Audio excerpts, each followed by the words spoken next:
नमस्कार, मैं हूं मोनिका सिंह और आप देख रहे हैं सवाल 10 बजे।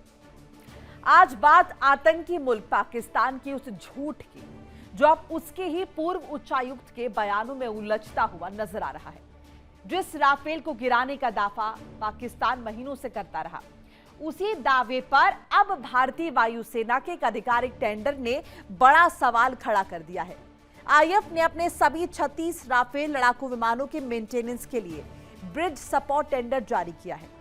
यानी आधिकारिक रिकॉर्ड में 36 के 36 राफेल मौजूद हैं। लेकिन पाकिस्तान हार मानने को तैयार नहीं है। भारत में पाकिस्तान के पूर्व उच्चायुक्त अब्दुल बासित का कहना है कि भारतीय वायुसेना के दस्तावेज भरोसेमंद नहीं है। इतना ही नहीं, उन्होंने राफेल बनाने वाली फ्रांस की कंपनी रिसॉल्ट तक पर सवाल उठा दिए हैं। यानी अपने दावे को सही साबित करने के लिए पाकिस्तान अब भारत ही नहीं बल्कि फ्रांस की कंपनी को भी झूठा बता रहा है। तो सवाल यह है, क्या पाकिस्तान का राफेल प्रोपेगेंडा अब पूरी तरह बेनकाब हो चुका है? क्या आधिकारिक दस्तावेजों के सामने पाकिस्तान की कहानी बिखर चुकी है? और आखिर 36 राफेल वाले इस टेंडर ने इस्लामाबाद में इतनी बेचैनी क्यों पैदा कर दी है? ये बहुत बड़े सवाल हैं जो उठ रहे हैं। इस पर हम डिटेल में डिस्कशन भी करेंगे और आपको अब्दुल बासित का बयान भी सुनाएंगे। लेकिन पहले आपको हम जरा ये बता दें कि आखिर ये अब्दुल बासित हैं कौन जो इतने बड़े बड़े दावे कर रहे हैं और कहीं ना कहीं अपने ही बयानों में गिरते हुए नजर आ रहे हैं। तो देखिए, भारत में 3 साल तक हाई कमिश्नर रहे हैं, कई देशों में पाकिस्तानी दूतावास में बड़े पदों पर रह चुके हैं। 2012 और 2014 तक जर्मनी में पाकिस्तान के राजदूत का पद संभाल चुके हैं। इतना ही नहीं, अपने बयानों के लिए भी जाने जाते हैं, बयानवीर हैं। रिसेंट में ये भी कह चुके हैं कि अगर अमेरिका ने पाकिस्तान पर अटैक कर दिया तो हम भारत पर हमला कर देंगे, हम मुंबई तक अटैक कर देंगे। तो इस तरह की गीदड़ भपकी भी दे चुके हैं अब्दुल बासित। आपको स्क्रीन पर ग्राफिक्स के जरिए बाकायदा बता रहे हैं इनका प्रोफाइल। अब जरा आपको राफेल पर वो पाकिस्तान का प्रोपेगेंडा बता दें जो ऑपरेशन सिंदूर के बाद से लगातार पाकिस्तान की तरफ से फैलाया जा रहा है और इस पर चार चांद लगाने का काम कर रहे हैं यही महाशय अब्दुल बासित, जो कि ना सिर्फ गीतल भपकियां देते हैं बल्कि बयानबाजी भी देते हैं। वो भी आपको स्क्रीन पर बता रहे हैं। एक बार वो स्टेटमेंट सुन लेते हैं अब्दुल बासित का। उन्होंने आखिर कहा क्या है जो पाकिस्तान के इस प्रोपेगेंडा, इस झूठ को और ज्यादा बल दे रहा है? एक बार जरा सुनिए। तो पिछले कुछ दिनों से, बल्कि 2 दिनों से एक मामला ज़ेर बहस है। उसमें ये कहा जा रहा है कि जी पाकिस्तान ने जो दावा किया है ना कि हमने मार्का हक में भारत के इतने राफेल त्यारे गिराते हैं, सब झूठ है और ये पाकिस्तान का एक प्रोपेगेंडा है और उसकी अब कलई खुल गई है उस प्रोपेगेंडा की।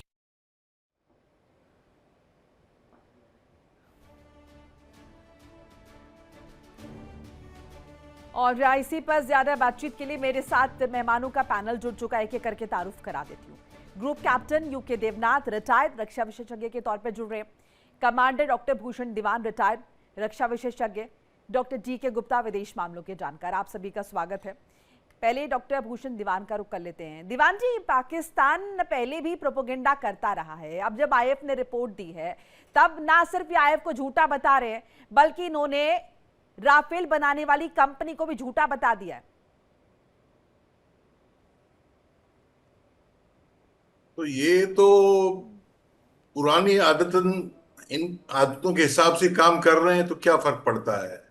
अभी तो हमें ये देखना चाहिए कि ये मानने वाले नहीं हैं मोनिका जी इन चीजों से। जब तक इनका आधा भाग नहीं होगा, 2 टुकड़े नहीं होंगे, मानेंगे नहीं है। ये खाली प्रोपेगेंडा वॉर में चलते रहेंगे तो इसका कोई वैल्यू नहीं है। और जब कितने इनके, देखिए क्या हुआ है, पाकिस्तान के जो एयरक्राफ्ट्स गिरे हैं वो पाकिस्तान के अंदर ही गिरे हैं। तो इंडिपेंडेंट रिपोर्टिंग नहीं हो रही है, उसकी पता नहीं लग रहा है, छुपा रहे हैं ये। और भारत के जो है वो हमारा ओपन पब्लिक में है जो भी है।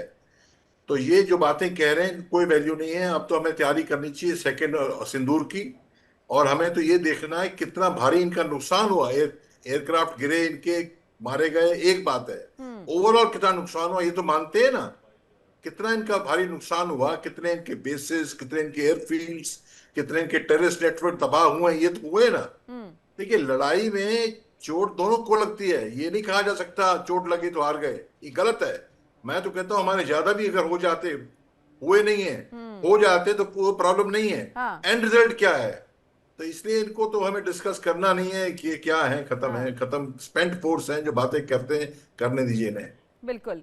यूके देवनाथ जी, ये सिर्फ लाइमलाइट बटोरने की कोशिश है अब्दुल बासित, जो कि मुंबई पर अटैक भी करने वाले थे। भाई कह रहे थे कि अगर अमेरिका ने भारत पर हमला कर दिया तो हम उसका बदला निकालेंगे भारत से, और हम अमेरिका पर अटैक कर देंगे। भले ही अमेरिका तक उनकी रीच, माफ कीजिएगा, मुंबई तक उनकी रीच ना हो, लेकिन मुंबई पर वो अटैक कर देंगे। अब ये जो स्टेटमेंट है, क्या ये इसी कड़ी में है जिसका कोई बुनियाद नहीं है, कोई बेस नहीं है? हाँ मोनिका जी, पाकिस्तान में भी इन्फ्लुएंसर्स होते हैं, और पाकिस्तान में कुछ इन्फ्लुएंसर्स जो हैं वो गवर्नमेंट स्पॉन्सर्ड भी होते हैं। उनकी आर्मी को शुरुआती दौर से ही मालूम था। मैं 1960-1970 की दशक की बात कर रहा हूँ, जब उन्होंने सीएटो ज्वाइन किया था, सेंटो ज्वाइन किया था, और उनकी आर्मी में बड़ा अच्छा होता, एक कार्रवाई होती थी कि अमेरिका हर साल 10 यंग कैप्टन्स को, अभी भी वो करते हैं, अमेरिका हर साल 10 यंग कैप्टन्स को, 6 यंग फ्लाइट लेफ्टिनेंट को और 3 नेवी के लेफ्टिनेंट्स को फ्री में ले जाते हैं अमेरिका में ट्रेनिंग के लिए। तो क्योंकि उनको मालूम है, अभी जैसे पाकिस्तान की आर्मी है, आईएसआई है, डीजीआईएसपीआर है, उनको मालूम है कि युद्ध जो है वो प्रोपेगेंडा के जरिए जीता जा सकता है। कम से कम दुनिया के जो लोग हैं उनको बता सकते हैं कि पाकिस्तान जीत गया। ढिंडोरा पीटने की जरूरत है। आज हम में से जो भी विदेश में जाते हैं, मोनिका जी, मैं आपको एक कटु वाक्य बताता हूं जी। आप चले जाइए न्यूजीलैंड में, आप चले जाइए हॉलैंड में, वहां बात करेंगे तो किसी को भी ये नहीं मालूम कि किसी को ये याद नहीं है कि ऑपरेशन सिंदूर में क्या हुआ था और भारत ने क्या बयान दिए थे।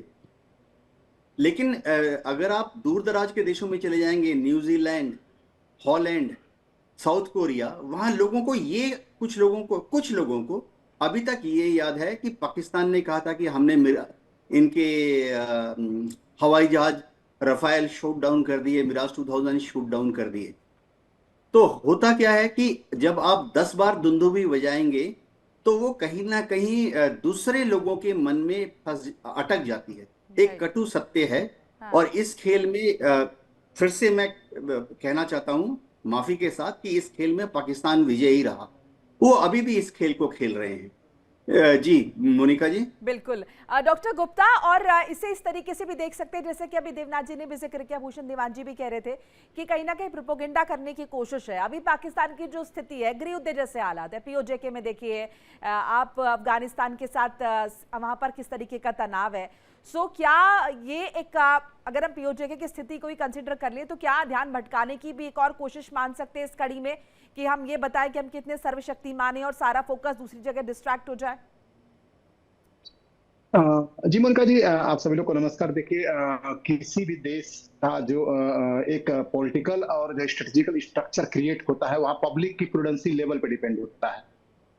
और पाकिस्तान ही नहीं, बहुत सारे ऐसे दुनिया के अंदर देश हैं जहां पे पब्लिक के हिसाब से वहां के लीडर बात करते हैं। स्वाभाविक है कि चाहे भारत हो, चाहे पाकिस्तान हो, चाहे इंग्लैंड हो, कहीं पर जिस तरह से लेवल पब्लिक का थिंकिंग का होगा, जो लिटरेसी रेट होगा वहां का, लिटरेसी नहीं करूंगा, एजुकेशन लेवल जो होगा उसका, उसके हिसाब से ही नेता वहां पे बातें करते हैं। कि बासित अली को अगर आप देखेंगे तो ही वाज जस्ट ब्यूरोक्रेट, और ब्यूरोक्रेट थे और भारत में और बहुत सारे देशों में राजदूत की भूमिका में निभाए।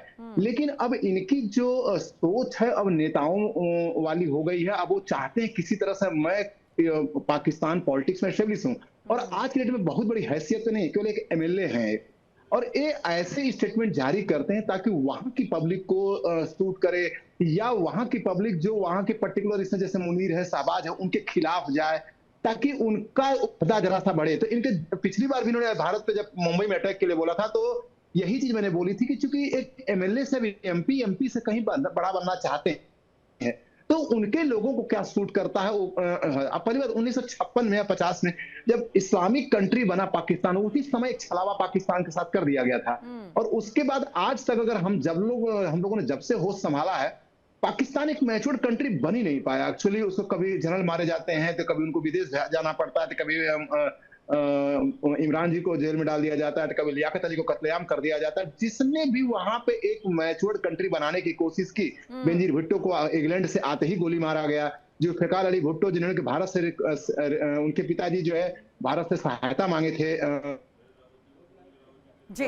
गुजरात वाले मसले पर, उनको लटका दिया गया फांसी पर। तो ये सारी चीजें वहां के लोगों के हिसाब से, ये सबसे बड़ा धोखा पाकिस्तान के साथ नहीं है, ये भारत के साथ भी हो रहा है। क्योंकि देखिए भारत के ऑल अराउंड अगर भारत को विकास करना है तो एक सुंदर और एक सुशील हमको बॉर्डर चाहिए, और जहां पे कि कोई भी स्पिल ओवर हमारे देश पे इम्पैक्ट ना करे। अगर बांग्लादेश में डॉक्टर गुप्ता, मुझे तो ये पाकिस्तान की जनता पर काफी तरस आ रहा है। डॉक्टर दीवान इस बात से इत्तेफाक रखेंगे कि वहां के लोगों को संतुष्ट करने के लिए, उन्हें आकर्षित करने के लिए, उन्हें अपनी तरफ अट्रैक्ट करने के लिए ये भारत पर निशाना साध रहे, वहां के जो असल मसले हैं उन पर बात नहीं कर रहे हैं। वहां के लोगों को इस बात से फर्क नहीं पड़ता कि वहां की अंदर की स्थिति क्या है, या फिर वहां पर रोटी कपड़ा मकान की प्रॉब्लम है, इकोनॉमी वहां पर जो है एकदम जमीन पर है, धराशायी पड़ी हुई है। ये बताएंगे कि राफेल, क्या वहां की आम जनता को इससे घंटा फर्क पड़ता है कि आप वहां पे आपने कितने राफेल, या फिर हिंदुस्तान के आपने कितने राफेल गिरा दिए हैं, या फिर आप जो भी झूठ का प्रोपेगेंडा कर रहे हैं। पर मोनिका जी क्षमा करें, हमारे डिबेट के सब्जेक्ट में जो आपने शेयर किया है उसमें तो साफ है, बासित अपनी कंट्री को एक्सपोज कर रहे हैं। बासित तो कह रहे हैं पाकिस्तान के ऊंचे ऊंचे दावे खोखले हैं। वो तो ये नहीं कह रहे कि पाकिस्तान जीत गया है, हिंदुस्तान को तबाह कर दिया। वो तो कहते हैं जो क्लेम पाकिस्तानी इस्टेब्लिशमेंट कर रही है कि हमने इतने राफेल गिराया, वो गलत है, ये कह रहा है। ये तो हमारी फेवर की बात कर रहा है। चाहे वो हमारी फेवर की बात करे, आप देखिए और वो सर्च करिए, चाहे फेवर में बात करे या ना करे, उसकी वैल्यू कुछ नहीं है, उसकी पर्सनल एजेंडा है। एक एजेंडा ये भी है, ये बताने के लिए कि कहीं दोबारा मारना पड़े तो ये कह दे नहीं नहीं नहीं, हम तो इतने हम तो दब गए हैं भारत से, और हम तो इतनी बातें डींग नहीं मारेंगे। ये हो सकता है, पर लबोलबाब ये है, वो ये नहीं कह रहे कि हमने राफेल उड़ा दिए पाकिस्तान के, भारत के। वो ये कह रहे हैं कि जो पाकिस्तानी इस्टेब्लिशमेंट, मिलिट्री इस्टेब्लिशमेंट या जो भी है, वो कह रही है कि हमने इंडिया के इतने राफेल उड़ा दिए। ये गलत है, खोखले हैं, वो ये कह रहे हैं। मेरी समझ में, मुझे गलत बताएं, मैंने ठीक समझाऊं गलत समझाऊं। दीवान जी, यहाँ पर बासित जो है वो ये कहने की कोशिश कर रहे हैं कि भारत प्रोपेगेंडा कर रहा है। ये जो राफेल गिराने की बात जो हम कह रहे थे, उसके उलट भारत यहाँ पर दावे कर रहा है, यानी कि भारत भी गलत है और वो फ्रांस की कंपनी पर भी सवाल उठा रहे हैं। ऐसा नहीं कह रहे, आपने स्टेटमेंट देखी है। वो ये कह रहे हैं कि पाकिस्तान के जो दावे थे क्या हमने इतने राफेल गिराए हैं, वो खोखले हैं, वो ये कह रहे हैं। मेरी समझ में डिबेट का ये तो मैं टॉपिक गलत समझाऊं या आप। देखिए इंडिया डेली 24/7 अब आपकी स्मार्ट टीवी पर। इंडिया डेली मौजूद है सभी डिजिटल प्लेटफॉर्म पर लाइव और लगातार। इंडिया डेली 24/7 हर दिन राष्ट्र को समर्पित।